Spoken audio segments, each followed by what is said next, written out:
Pakistan consulate Dubai में एक पुरवकार तकरीब का इनेकाद हुआ, जिसमें पाकिस्तानी व मकामी सहाफ़ियों को उनके सहाफ़ती खिदमात पर शानदार अल्फाज में खराज तहसीन पेश किया गया।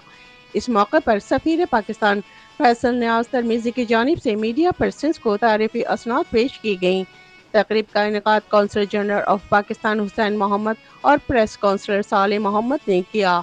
इस मौके पर कमर्शियल कौंसलर अली ज़ेब खान और कौंसलर फवाद खान की खुसूसी शिरकत। सफ़ीर पाकिस्तान ने अपने खिताब में कहा कि पाकिस्तानी मीडिया ने हमेशा अपनी मुस्बत रिपोर्टिंग से पाकिस्तानी तशख़्ख़ुस को उभारा और वतन अज़ीज़ का सॉफ्ट इमेज दुनिया के सामने पेश करते हुए यूएई और पाकिस्तान के ताल्लुकात की मजबूती के लिए काम किया।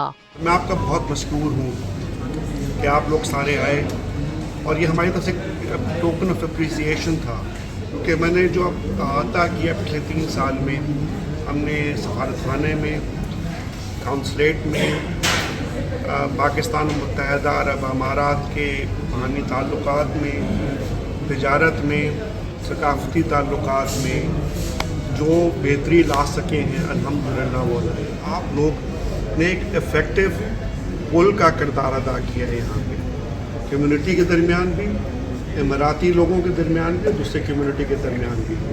तो मैंने कहा कि मैं जाने से पहले आप सब का इनफरादी तौर पे और इज्तिमाई तौर पे आप सबका शुक्रिया अदा करूं, और आप सबसे दरख्वास्त है कि मुझे दुआओं में याद रखिएगा और दुआ कीजिएगा कि हम ज़ात कौम पाकिस्तान में तरक्की करें।